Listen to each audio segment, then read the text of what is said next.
Pagdigo ni Shine Mori. Simulan natin sa pagbukas ng heater. Ayan. Hala, mababasa yung labas. Prank time! May manonood sa akin maliga. So, eto na. Dito na po yung shower head. Ay, shower.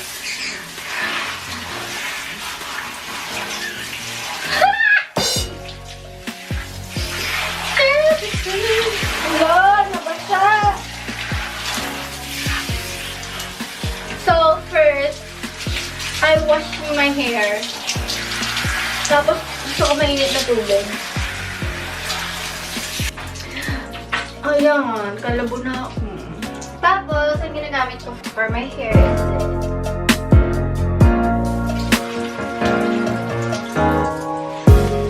dapat gentle lang.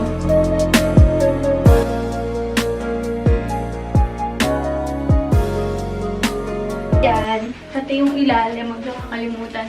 Paano ba ito ginagawa ko? Naligo ko dito. Yan. Tapos, iniipit ko yung buhok ko after. Yan. Gamit tong chak-chuk, chak-chak, chak-chuk-chuk. Chik-chik. Yan. Okay, and then, I'm gonna use, magsasabon ako after ko mag-shampoo and then ito yung gagamitin ko. Yan. Wait lang. What am I doing? So, nag-safeguard ako anything na antibacterial sa katawan ko para, syempre, matagal yung bacteria, hindi yung puro paputi-puti lang. Mas gusto ko yung mga sabon na pantanggal ng germs. Para at least, di ba, kung lumabas ka, gumala ka, tanggal yung germs sa katawan mo, hindi enough yung, hindi enough yung magsasabon ka lang ng mga pampaputi, ganyan. Dapat meron kang antibacterial na pantanggal ng germs sa katawan. And then, after kung mag-ganyan-ganyan, magbabalaw na ako.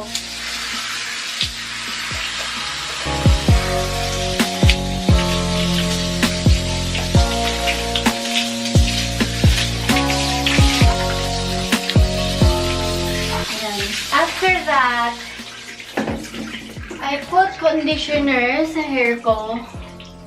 And I use I'm not gonna use this. I'm gonna use, ito. I like this. Pantene 3-Minute Miracle Total Damage Care. Kasi damage yung hair ko. Joke, hindi naman.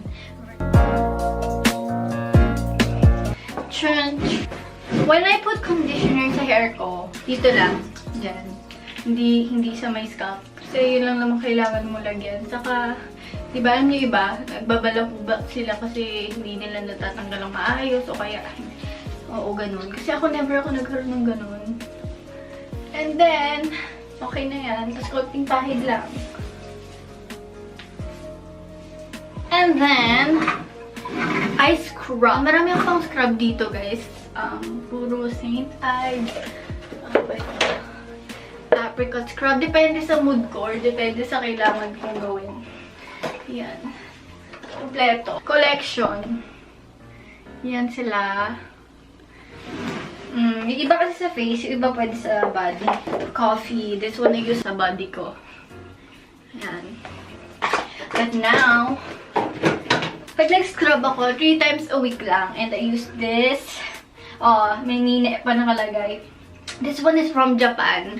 Binili nung mom ko. Sobrang ganda to. Parang salt scrub siya. Masarap maligo, guys. Kasi alam nyo yun, self-care. Yun nga. Kaya naisipan ko rin mag-vlog ng shower essentials ko, ng shower routine ko. Hindi mo naman kailangan maging sobrang productive na tipong nape-pressure ka na sa mga ginagawa or nakikita nyo sa social media, nakala nyo, kailangan ganito, kailangan ganyan.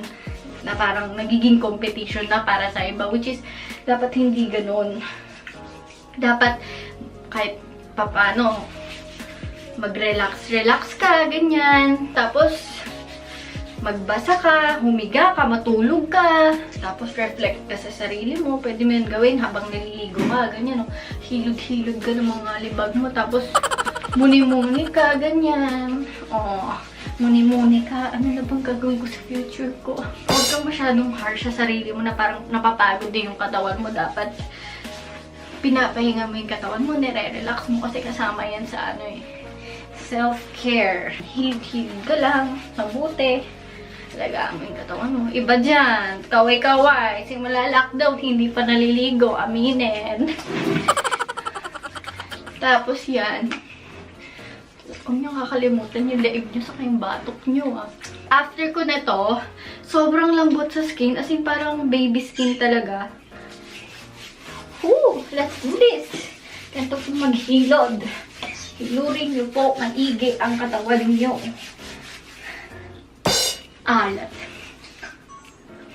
Nagutok sa nanay ko pag nakita niya. Ang alat! Hindi masarap. Hindi ko gagawin yun. Hindi siya pwede tingnan. Hulurin niyo rin yung paa niyo mabuti. Tapos lagyan sa mukha niyo. Joke. Ang dami kong pang scrub dito guys. Kasi mahilig akong mag-scrub, 3 times a day. Pag napansin nyo wala na masyado yung salt, natunaw na. Pwede na kayo magbanlaw. Ang lambot sobra. Inuuna ko talaga lagi shampoo kasi mag-shampoo ka, diba? Tapos magbabanlaw ka. Pag inuna niyo yung sabon, tapos nag-shampoo kayo, edi parang binalik yun lang yung dumi ng hair niyo sa katawan niyo. So, dapat unahin niyo yung shampoo, conditioner. Yan. Pag nagbanlaw kayo ng conditioner, parang hindi na pumunta sa katawan niyo, kahit ganyan na lang. Naka-side. Yan.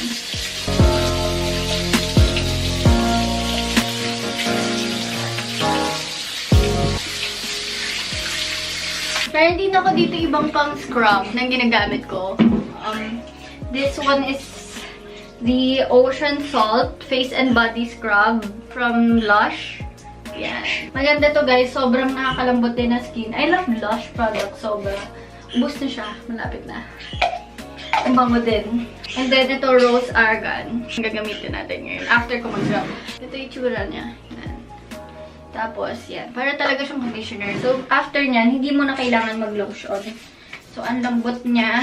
Tapos, ibababad mo lang. Tapos, minsan nag-scrub ako sa kilikili.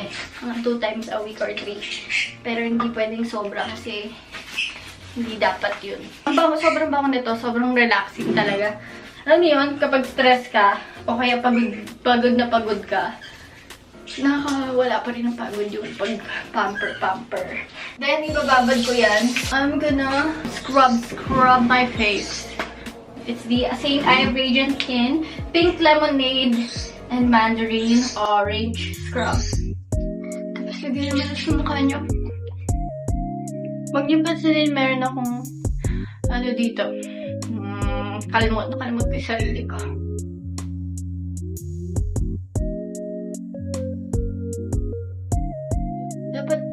Very light talaga. Pero mukha lang din, pero light lang talaga. Kasi may pang scrub na yan eh. So, hindi nyo na kailangan. Hindi na